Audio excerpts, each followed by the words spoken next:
जय हिंद एवरीवन। मैं सभी कैंडिडेट एस्पिरेंट से दरख्वास्त करना चाहता हूँ। इस बात का हमारे लिए जानना बहुत ही ज़रूरी है अगर आप किसी भी एग्ज़ाम की तैयारी कर रहे हैं। साथ में हमें स्टडी के साथ साथ सोशल अवेयर होना भी ज़रूरी है, नहीं तो हमारी स्टडी करने का कोई भी फ़ायदा नहीं है। देखिए, आप एग्ज़ाम की प्रिपरेशन करते रह जाएंगे, सीटें बिक चुकी होंगी और जब आपको ये पता लगेगा कि सीटें बिक चुकी हैं तब तक आपकी एज हो चुकी होगी एग्ज़ाम देने की। ओके, बहुत दुख से कहना पड़ रहा है, जैसे आपने देखा होगा बिहार बोर्ड में बीपीएससी का पेपर लीक हुआ था और फिर नीट का पेपर लीक हुआ था। तो उन बच्चों को कितना अपने राइट के लिए फ़ाइट करना पड़ रहा था। ओके, ये बहुत बड़ी दुख की बात है।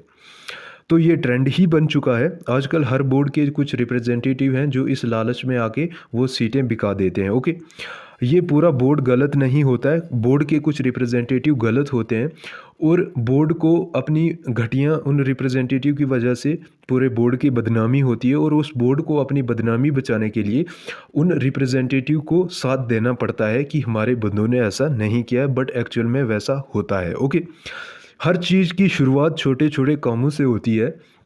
जैसे आज 10 सीटें बिकी हैं, अगर किसी ने आवाज़ नहीं उठाई, कल को 100 बिकेंगी, परसों को 1000 बिकेंगी, फिर भर्ती और एग्ज़ाम नाम के रह जाएंगे, सीटें ऊपर से ही बुक हो चुकी मतलब होती रहेंगी और फिर इस बात को रोकना हमारे लिए बहुत मुश्किल हो जाएगा। तो इससे बेटर है कि हमें जहाँ से जड़ की शुरुआत हो रही है, रूट को हमें काट देना चाहिए ताकि उस करप्शन सिस्टम से बचा जा सके। ओके, आज भी कुछ ऐसा ही हुआ है, बट अभी उसके पूरे प्रूफ नहीं मिले हैं, इन्वेस्टिगेशन जारी है। पेपर दोबारा होगा या पेपर लीक हुआ है, स्कैम कैसे हुआ है, इस बारे में सब जानेंगे। कुछ ऐसे प्रूफ मैंने भी देखे जिनसे ये लग रहा है कि हकीकत में वो पेपर के साथ स्कैम हुआ होगा। कुछ ऐसे प्रूफ देखने को मुझे भी मिले, बट अभी उनके बारे में क्लियर कंफर्मेशन निकालना बहुत ज़रूरी है। ऐसे हम किसी को कुछ नहीं कह सकते हैं, लेकिन कुछ सीटें बिकी है, इतना हम हमारा मतलब मानना है कि इतनी कुछ सीटें बिकी होंगी, क्योंकि मैंने भी खुद प्रूफ देखा। क्योंकि बहुत सारे लड़कों ने बोला, मुझे लगा था कि ऐसे होगा बट ऐसे नहीं है, बात बहुत बड़ी है। और बाकी इस बारे में आपकी क्या राय है? आपको डरने की कोई ज़रूरत नहीं है।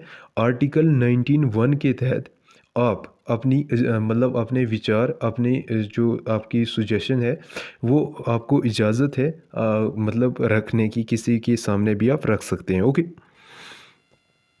तो आप कमेंट में ज़रूर बताइएगा कि आपको क्या लगता है, हमें इस काम को रोकना चाहिए या नहीं रोकना चाहिए।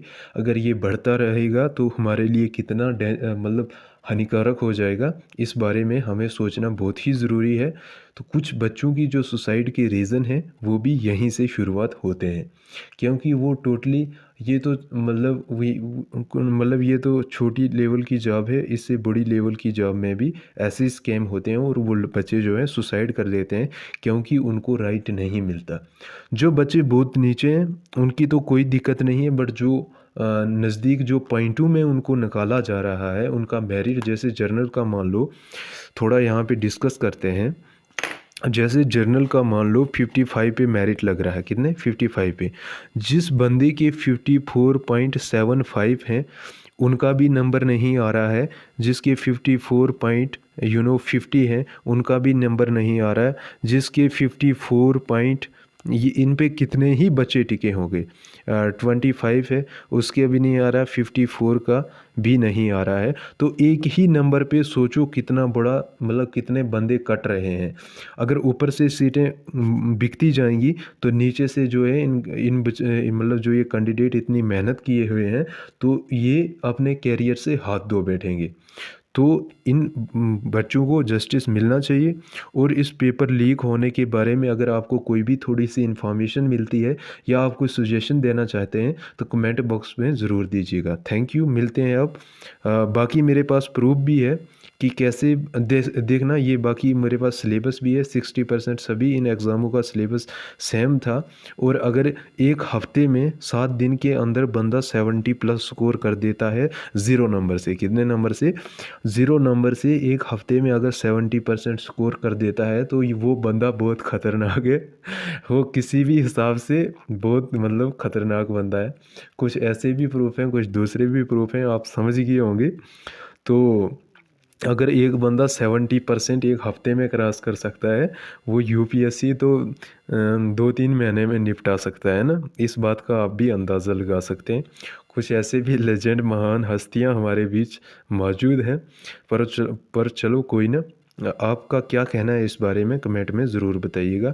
अभी दोबारा एग्ज़ाम का ये अभी डिसाइड नहीं हुआ है। ये होगा भी तो कुछ बंदों के साथ इनजस्टिस होगा, जो मतलब काफ़ी मुश्किलात से ये नंबर पाए हैं। ओके, तो आपका क्या राय है तो कमेंट में ज़रूर बताइएगा। जय हिंद।